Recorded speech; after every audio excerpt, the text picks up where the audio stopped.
Good afternoon, everyone. Cody here again with underground metal detecting. We're back at a park that we wanted to check out. We found a few silver coins out here, so we want to see if we can find something deeper. I think we'll be able to pull that off with our new upgraded coil for the Equinox 800. Direct from Coiltek, we have the Nox 18, which is an 18-inch coil, which will be replacing my favorite coil, the 6-inch EQX06 from Minelab. Let's see how deep we can go.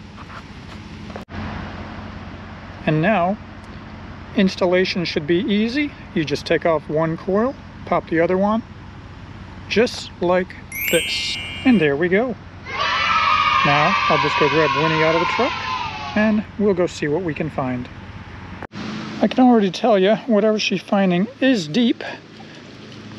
We're about 4 to 5 inches down, and I'm not getting a signal. Obviously, pinpointer is on.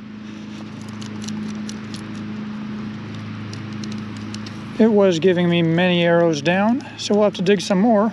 I'll see if I can recover this one. This should make digging interesting. Our very first pull is going to be a crusty zinc and penny. These ones corrode away, as you can see, and usually not much is left of them, making them pretty much, well, totally worthless. You can't spend them like that. The interesting thing I'm noticing is that even though I had to go 5 inches down, it's showing me that is one arrow down for the depth. So this new coil may be forcing us to dig a lot more than we're used to. We'll definitely get a workout.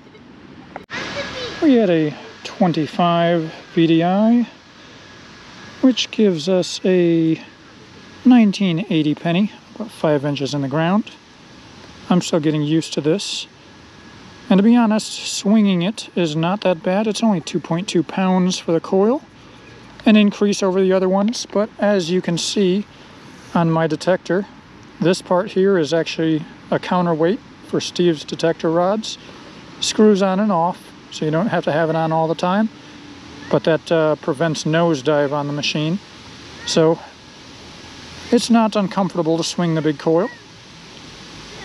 First impressions so far, though, are that it's a coil much better suited for farmland or something deeper than parks.